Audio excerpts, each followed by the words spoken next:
Yo, welcome back to another video. This is when Drake and Josh recasted Helen. Yeah, let's get right into it. Here we go. So after watching Quiet on Set and learning more about the shady behind-the-scenes shit with Nickelodeon, I don't really feel comfortable watching their sitcoms anymore. Mainly Drake and Josh, since that's the one I watched the most as a kid. I know there's the whole debate of separating the art from the artist, but since there were so many scummy people tied to the production, it just doesn't feel right to me. Also, being real, a lot of my enjoyment came from nostalgia. Like, objectively speaking, this show is kinda bad. It's not terrible, just watching it nowadays, I feel it tries way too hard to be funny. No offense if you still like it, I'm not gonna judge you based on my stupid opinion. But before I say goodbye to Drake and Josh once and for all, there's one thing I gotta ask. Who the fuck was this? One of the most well-known characters from the show was Helen Dubois, Josh's boss at the premiere, who hated him with the passion of 1,000 suns. She made her debut in Season 2, Episode 3, Movie Job, and like the show's other side characters, gradually appeared more as it went on. And throughout the entire series, she was played by Yvette Nicole Brown, except for the episode Little Diva, where she was instead played by Frances Callier. I remember this episode used to freak the hell out of me as a kid. Every other episode in this goddamn show had the same Helen we all knew and loved. The owner of Nubby the Hamster, the child star on Happy Times, the loving boss of Crazy Steve, the most January 6th vibes man ever. Okay, so 6 months before Drake and Josh, Yvette auditioned for a show by Kevin Hart called The Big House. It was pitched to ABC but got canned before production started. So Yvette went on to get the role of Helen in the meantime. But then, right after they filmed Movie Job, The Big House got revived. So Yvette had to leave Drake and Josh to do the season. The team thought Yvette would never have time to film again, so they recasted Helen to Frances Callier for the following episode, Little Diva. But then, The Big House got canceled again and Yvette came back to Drake and Josh, replacing Frances for the rest of the series. Man, poor Kevin Hart though, getting your show canceled must suck. I actually found the show on YouTube and gave it a watch for this video. It's alright. I like how everyone's an unapologetic asshole to Kevin Hart, especially Yvette's character. And this is a bulletin board where you can get a job so you can find an apartment so I won't need the suicide hotline. So now that we've gone over how it happened, I thought it'd be fun to compare the two performances, since they're surprisingly different. It's not on the same level as like The Joker, but there's something there.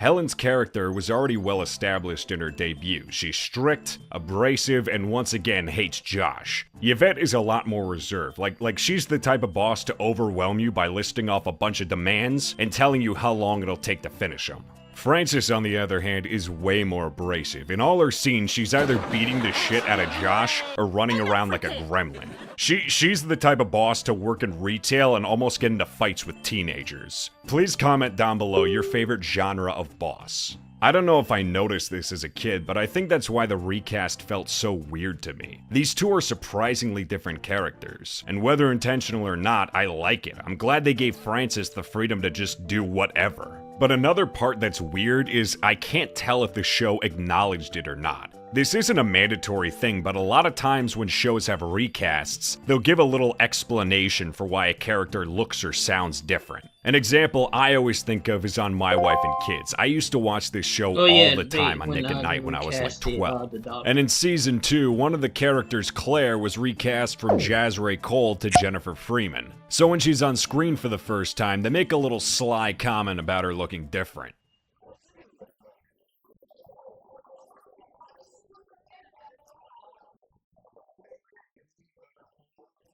That one is very tongue-in-cheek, but the one from Little Diva is pretty different. When Helen shows up for the first time, Drake says this. Drake Parker. Hey, Helen, looking prettier than ever. Oh, you beast.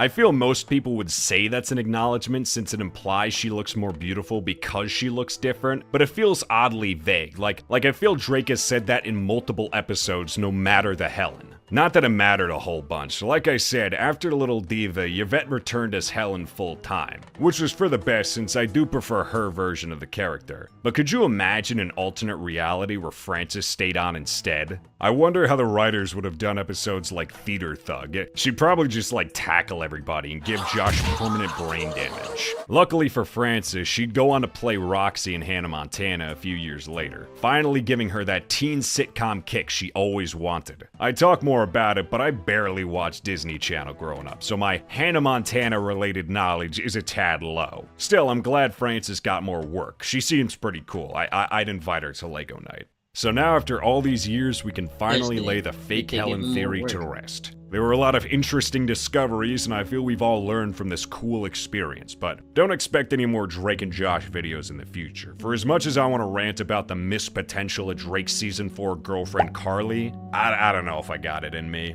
Like I said, this show gives me the ick nowadays, so I feel it's best to just leave it in the past and move on. You were funny at one point, Drake and Josh, but now it's time to say goodbye forever. Actually, no, I'm gonna rant for a second. Why did they make a big deal about Carly and Who's Got Game? Drake was like, "Oh, I actually like her a lot. I think she might be the one." And then she disappears completely after the Storm episode. Why didn't they give Drake like a season-long arc with Carly? He gradually becomes less of a dick and builds a meaningful relationship. I know I shouldn't expect that from a Nickelodeon sitcom, but come on, that would have been genius. Alright, the rant's over. Yeah, she didn't stay around for long.